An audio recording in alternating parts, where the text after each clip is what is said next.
Hey guys, welcome back to my channel. It's your girl, the Brooke Ashley, and today we are here to discuss The Real Housewives of Dubai, Season 1, Episode 10. And before we get started, I have to get this off of my chest. Ayan got on my nerves in this episode. The last scene with her at this dinner and her going off for no reason, I was just so annoyed. But y'all, let me not jump ahead. Let's just jump right on into it because as you guys know, we don't have a minute to spare. And I have quite a lot to say. So we start off this episode with Caroline Stanbury at home, and we learn that she's getting ready to go on a hen weekend because it was a gift from one of her friends. I said, she has some very generous friends.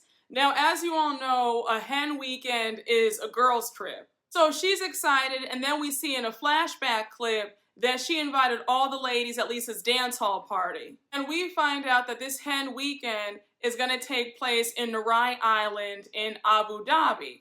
Caroline says that it's one of her favorite places in the UAE, and she can't wait. Now, I also want to go to Abu Dhabi as well. I've heard that it's just like Dubai, just as fabulous, just as wealthy, just as pretty, and I want to go. And I know it's only like an hour and a half away from Dubai. So if you went to Dubai, you could also take a day trip to Abu Dhabi. So we see Sergio come into the room and he's asking Caroline where she's going. She's like, you know that I have this hen weekend with the girls. I'm going to be in Abu Dhabi for a few days and you're not coming.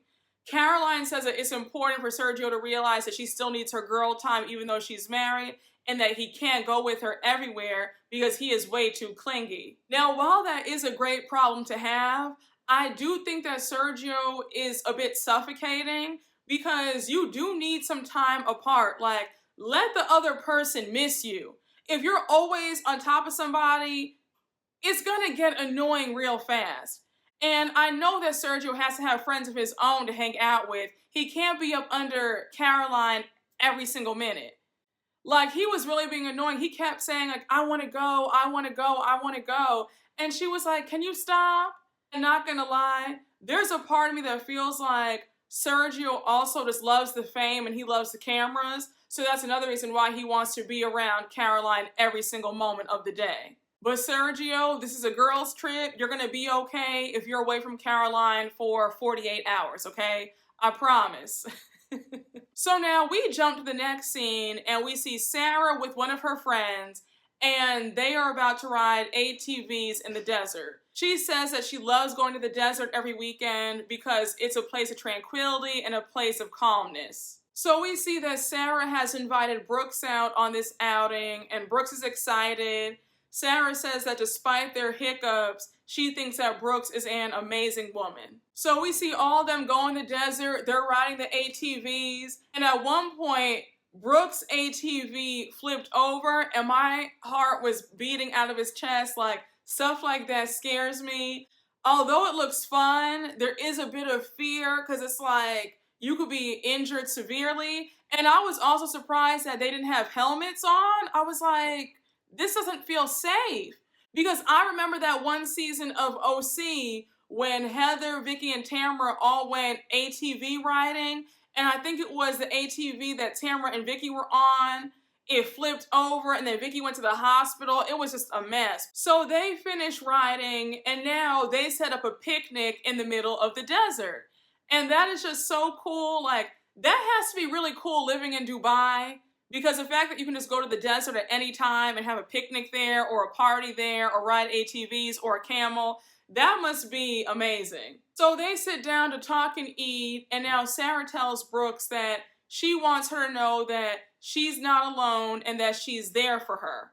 Then she says to Brooks that every time she hugs her, she squeezes her tightly. And I was thinking, Sarah, you're really piling it on pretty thick. Like, it just felt kind of disingenuous to me. You guys just finished having this blowout fight a few episodes ago. Now all of a sudden it's, I just love you so much. You're not alone. I'm always here for you. Like, I hug you so tightly. I just wasn't feeling it. And I felt like Sarah and the preachiness was at an all-time high later on in this episode, and it really got on my nerves. So Brooke says that she does notice and how when it comes to her, you have to ease your way into it or else she'll push back. So Sarah says in her confessional that she relates to Brooks and she wants to show her that surviving can be normal. And it's like, once again, nobody's asking you to preach to them or teach them at every single turn. Like, stop it. Sarah thinks that she's Dr. Phil or Oprah or Iyanla. Like, enough. So now Brooks goes on to ask Sarah, how long did it take her to heal from her divorce? Sarah says it took her 2 years to heal and how she just had to move on. So Brooks says that she didn't heal from her divorce and how it gave her a hard shell and a hard exterior when she's around people. So now Brooks says in her confessional that she was really hurt by her ex, very disappointed. He fed her a lot of false promises, and there was a lot of deceit in the marriage. And because of that, that shapes the way she deals with people going forward. But it is nice to see Sarah and Brooks getting along and trying to make strides in their friendship. Hopefully, it stays like this. But I won't be surprised if things go left, because that's generally how it goes. People will fight, make up, and then fight again. So now we get to the day of the girls' trip. All the ladies are meeting up because they're going to go to the island together. And it was so funny because Nina said that this is her first time ever traveling without her kids. She says she only did it one time and they were only 10 minutes away. And then she ended up leaving the hotel to come back home and tuck them into bed. I was like, Nina. So now we see 3 Rolls Royces pull up to take all the ladies to Nurai Island in style. When I tell you I was here for it, I said, that's how you do it. I love it. I love it. So you have Sarah and Nina in one Rolls Royce, Caroline Brooks and Caroline Stanbury in another Rolls Royce, and then you have Lisa and Ayan in the third Rolls Royce. So now we see them finally pull up to the island, and mind you, in order to get to the villa that they're all staying at, they have to take a boat. So now they get on the boat, everybody's excited, they pop some champagne. We drinking strawberry and champagne. Hold on, let me get a strawberry. Let me get a strawberry. I love it. Strawberry mature. So now you have Ayan in the background, and she's talking about she wrote a little song for everybody. And when she started singing, I said, Ayan, please don't quit your day job, sis. Stick to the modeling, because the singing and the dancing is not your thing. And is it me? Because I know I can't be the only one who feels like Ayan sort of acts like a little kid, because the songs were just silly. I was thinking, girl, please. Like, I get the impression that Ayan needs the attention on her at all times. So Ayan says that she had reservations about coming on this trip, but she's happy that she's here because it's good vibes and good energy. So they arrive to the villa. It's gorgeous. It's 5 bedrooms, I think 5 bathrooms. And we learn that this villa goes for $50,000 a night. Bling, bling, bling. Bitches is mad. And how the King of Spain has also moved to Nurai Island, along with other high-profile people as well. So we all know how it goes. Every time these housewives are on vacation, there's always some sort of fight over who's going to get the best room. So Sarah picks out her room. She's in the room with bunk beds. Ayan picks out her room. And now when they get to Lisa's room, Ayan's like, oh my gosh, you got the better room. And she's talking about how pretty the room is. And so Caroline Stanbury is like, girl, what are you talking about? They're all beautiful rooms, like, enough. So now you have Brooks chiming in saying, Ayan, please get your tongue out of Lisa's asshole. Like, it's enough already. Now, I was confused as to why Brooks said that, because all Ayan said was that she liked Lisa's room better. Why would you say to her, get your tongue out of Lisa's asshole? Like, what are you saying? So as they're looking at the rest of the rooms, Ayan and Brooks are still going back and forth. And so Ayan's saying, she's more my friend than she is yours. And it was like, how old are you? You're like, what, 37, 38? Brooks is the same age, and you guys are going back and forth about who's a better friend? Like, y'all sound nuts. I don't know what this whole jealousy is that they all have going on in terms of being friends with Lisa, but it's annoying, it's juvenile, and it's very just immature. So now we see that Nina and Caroline Stanbury are going to be sharing a room. And then we see Lisa say in her confessional that she and Nina used to be the closest in the group, but now since she and Ayan have gotten super tight, that might be the reason why Nina is latching on to Stanbury. Now, when Lisa said that, my thought was, are you feeling a way about Nina becoming close with Stanbury? Do you want to be as close to Nina like you used to be? Like, I thought that was very weird that she just pointed that out. But anyhow, they finally pick out their rooms, and now we see Ayan and Brooks going at it yet again about the comment that Brooks made. I was thinking, can you guys shut up? You guys are in a beautiful villa on Nurai Island. Can y'all just have a good time? You guys just got there, and you're going back and forth over stupidity? Like, it's enough. And everybody in the house was annoyed because they could all hear them yelling at each other. Now, I do agree with Ayan when she said that Brooks is jealous. I do think that there is some jealousy at play. I think that Brooks has a very jealous and messy spirit. And personally, it's evident that Brooks is not like Ayan because the constant digs at her, it's just always something. I don't feel like that's a friendship where you're constantly arguing, somebody thinks that you're annoying to them, but yet they still want to be around you. Like, how does that work? So now we see everybody getting ready for dinner, and we learn that they're going to be having a Lebanese dinner because remember that Nina is Lebanese. So as everybody's getting ready, we see Caroline and Brooks talking because I think that Ayan wanted Caroline Brooks to curl her hair or something because she had the curling iron out. But they bring up the whole spat they had earlier.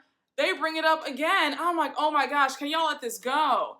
Ayan says that Brooks hurt her feelings when she said that about her having her tongue in Lisa's asshole. And so Brooks says, all I'm saying is that, you know, you don't have to parrot everything that Lisa says. And then she says that Ayan is like Offset in the Migos, where he just repeats everything that Quavo said. I personally feel like Brooks just does not like Ayan, and she's reaching for reasons as to why she doesn't like her. So Ayan tells Brooks that that's who she is, and Brooks needs to accept it. So now we see everybody gathered around the table for dinner, and the table is set up beautifully. But it was so funny because Ayan, Lisa, and Brooks were all dressed up, and Caroline Stanbury and Nina were in their pajamas, and Sarah was super casual as well. And I was thinking, why wouldn't you guys want to be dressed? I know I would. And even Ayan was like, I mean, I'm in Valentino, and here you are looking basic. Unless it's a pajama party, I'm only wearing pajamas when I'm going to bed. But I absolutely loved Lisa's dress, just stunning. So as dinner's being served, they start making small talk about Caroline Stanbury's marriage. I think it was either Brooks or Sarah who's asking her if she's been learning Spanish, and then Stanbury says, no, I'm only learning the bad words. And then Ayan cuts in to admit that at first she was judging their relationship, but then she apologizes for that because she sees that they're really in love and it's the real thing. So Stanbury's like, girl, it's okay. I mean, I've heard every single joke in the book. Trust me, it's fine. But I do appreciate your apology. And then Ayan tells her that she's happy to be here and how she's having a great time. So the dinner ends with a big surprise. We see that Nina hired a group of Arab dancers, and it was so cute. It was like maybe like 8 or 9 of them, and they come in dancing. Honey, they have drums, like tambourines, all that. And it was so cute because all the ladies joined them, and they were all dancing together. I was like, I love it. I want to experience all this when I go to Dubai, y'all. So now it's time for them to play some games. Caroline Stanbury is excited. She says that this group needs some bonding time, and she breaks up the tequila shots for all of them. Now, we all know that every time it's time for a game, Housewives love to play Never Have I Ever. So they started off, I think it was Caroline Brooks who started off with Never Have I Ever Slept with a Friend's Boyfriend. And then somebody asked the next question, Never Have I Ever Had a One-Night Stand. And it was so funny because Ayan was so confused on how to play the game. And then when she finally got it, she was like, oh, okay. Never Have I Ever is one of those games where it's always going to be about sex. Like 10 times out of 10, anytime you have played that at a party, it is always about sex. Nothing else. People just want to get in your business. So now they start playing Two Truths and a Lie, and it's Lisa's turn to go first. She says that her two truths and a lie are she has her vagina pierced, she had sex with 10 guys, and she was a stripper. But we learned that one of her truths is that she actually does have her vagina pierced. She has a VVS1 diamond. And it was so funny because Stanbury was like, really? Like, that is a waste of money. And on top of that, it's just gross. So now it's Brooke's turn, and she says, I have 3 kids. I got cheated on in a relationship and got a multi-million-dollar settlement because of it. And I once dated a president-elect. So everybody knows the answer to this one. Brooks does not have 3 kids, so the other 2 things were true. Now, let me just say, the fact that Brooks got millions of dollars from a man who cheated on her and she wasn't even married to him, like, I know that's right. She definitely signed one of those Mariah Carey contracts where Mariah Carey sued her ex-fiance for wasting her time. Like, that's how you do it. But it's really crazy how she got more from her ex-boyfriend than she did from her ex-husband. So now Brooks goes on to say that there was a time where she actually wanted to be a first lady. But the reason why the relationship with the president-elect didn't work out was because he was still legally married. Now, Brooks, I want to know, did you know the whole time that he was legally married? Or was it one of those things where you had no idea, fell in love, and then he told you, like, oh yeah, by the way, I'm married? Like, which one was it? And like I said, all these games do is just expose your business. I noticed that Nina and Sarah did not participate in this game. They were just listening. So now we jump to the next morning. Everybody's getting ready for the day. And as Ayan was getting glammed up, she's telling her makeup artist about the drama that happened between her and Brooks when they got here. So she says that she thinks that Brooks is jealous of her and Lisa's relationship. And then she goes on to say that her relationship with Brooks is like sisters, where they fight, they hate each other, but they love each other. And I was thinking, that is not a sisterly relationship. That's not how sisters act, in my opinion. Like, I don't know where she's getting that from, but they just don't like each other, and that's okay. They're not meant to be friends. They're both trying to force a friendship that's just not there. And then we have Ayan saying that she thinks that Brooks is sad. And while that might be the case, I just don't think that it's in the cards for you guys to be friends. So now we see Ayan, Lisa, Sarah, and Nina gather around the table for breakfast. And Ayan saying that she didn't sleep well because she felt a djinn in her room. So Lisa is confused. She's like, wait, what? Djinn? You mean like alcohol? So Sarah says, no, that's not the djinn that she's speaking of. Jinn is Arabian mythology, and it's about a spirit that inhabits the earth.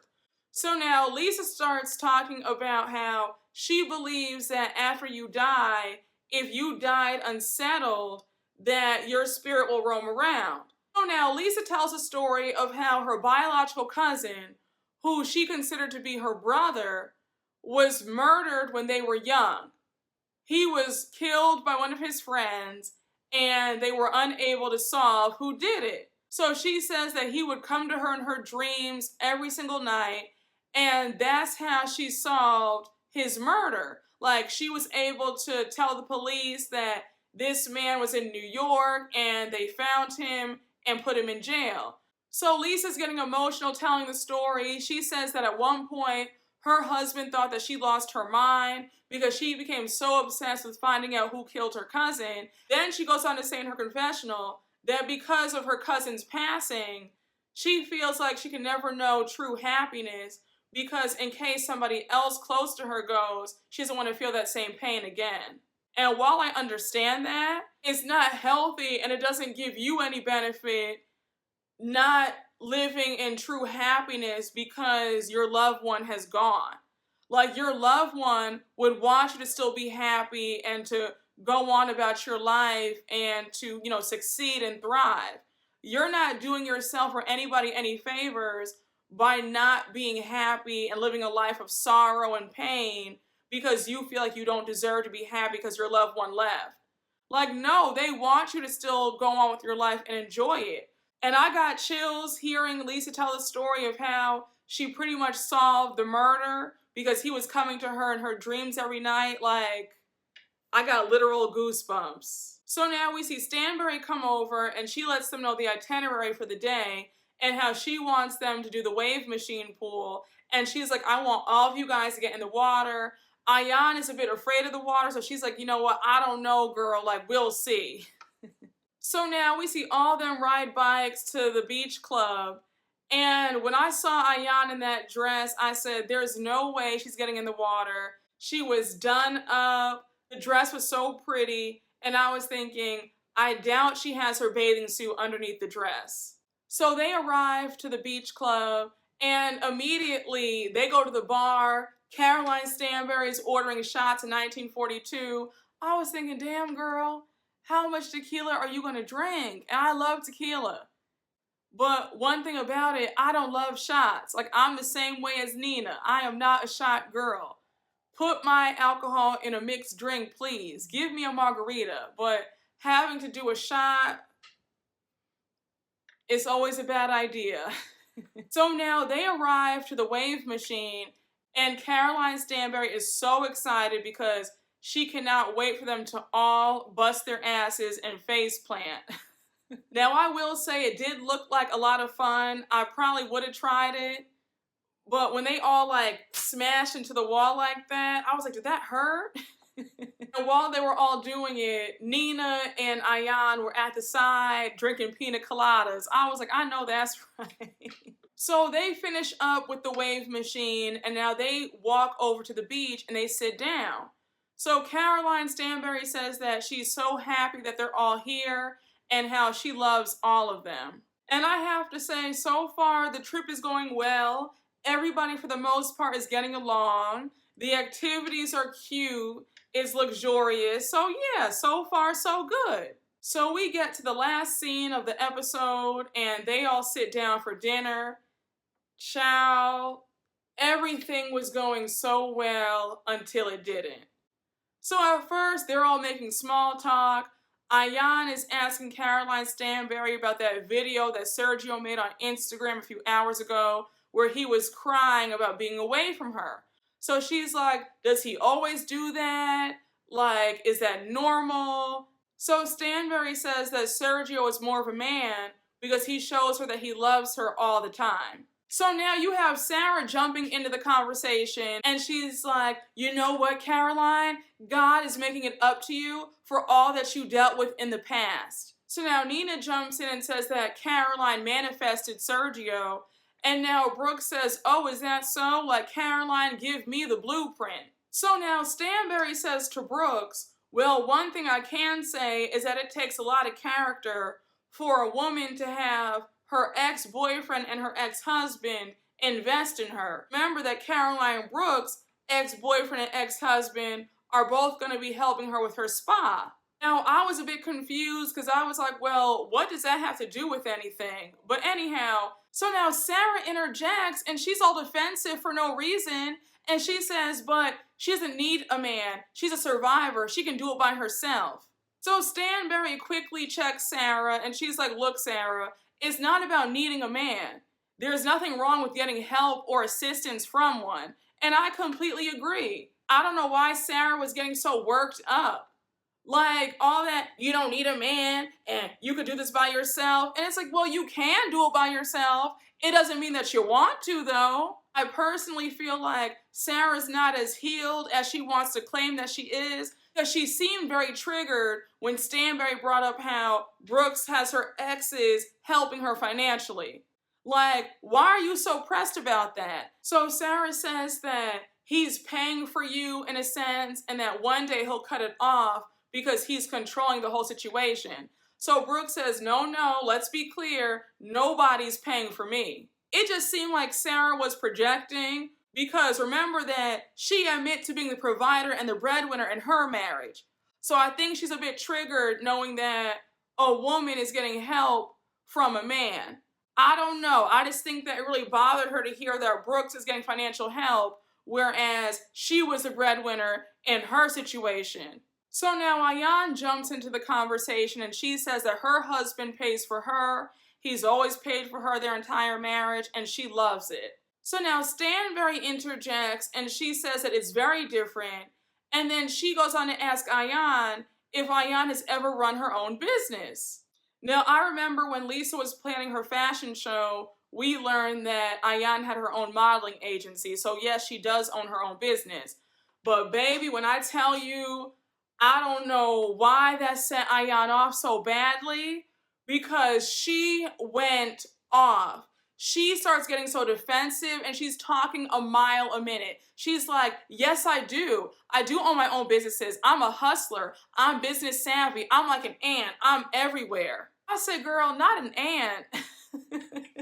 So Stanbury can see that she's upset and she's like, Ayan, I don't mean any harm. I wasn't being shady. I wasn't being offensive. I was just asking a question. You could see that Stanbury didn't mean any harm. Like, she really just was asking a simple question. And remember that her and Ayan didn't get along for a long time. So obviously she wouldn't know that Ayan ran her own modeling agency. You know what I'm saying? Because when you fall out with somebody and then you guys get back together, you might not remember what they said that they did. So it's understandable if she forgot. So here goes Ayan running her mouth. She's like, I take care of my family. I've been working since I was 7 years old. I'm very business savvy. I save my money. I don't spend my money. And it's to the point where the whole table is telling Ayan to calm down. Brooks is like, girl, you're doing too much. It's not that deep. Nina's trying to calm her down. Sarah's trying to calm her down. Lisa's telling her to calm down. Just a mess. So Stanbury is getting so irritated. She's like, Ayan, calm down. I'm not trying to put you down. I know that you run your own business. I get it. I understand it. But there's a difference between dependence and investment. And you have to learn how to shut up sometimes. And it's a sad day when I have to agree with Stanbury, because I was like, Ayan does talk way too damn much. And she was doing a whole lot in this scene. So now Nina says in her confessional that it's exhausting being around Ayan because you never know what's going to upset her.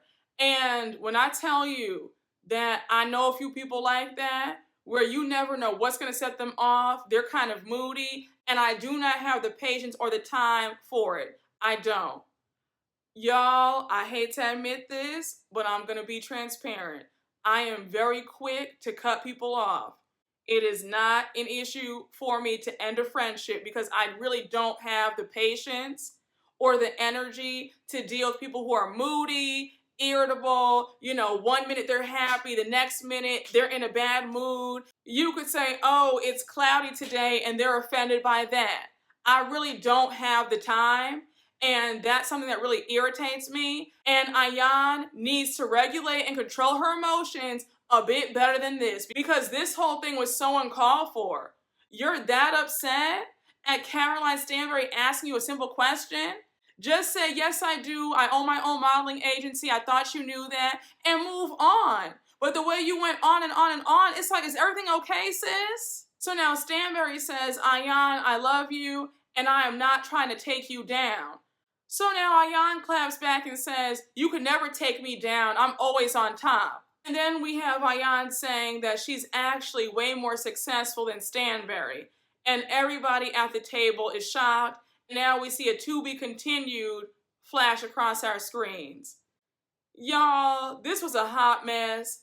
I definitely agree with Brooks when she was like, there has to be some insecurity that set Ayan off like this, because this should not have blown up the way it did.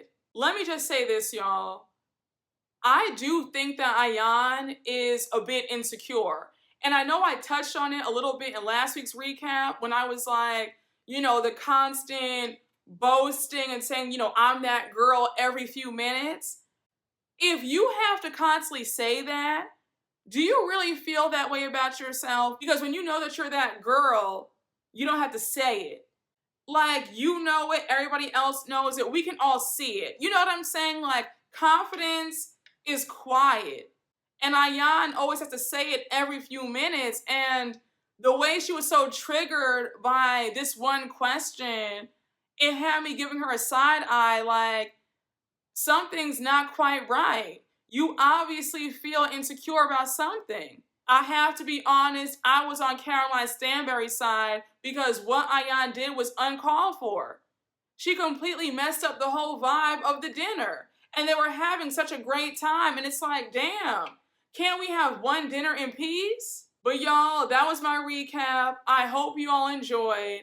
And you guys already know what to do. Please make sure to like, comment, and subscribe. And I will see you all later.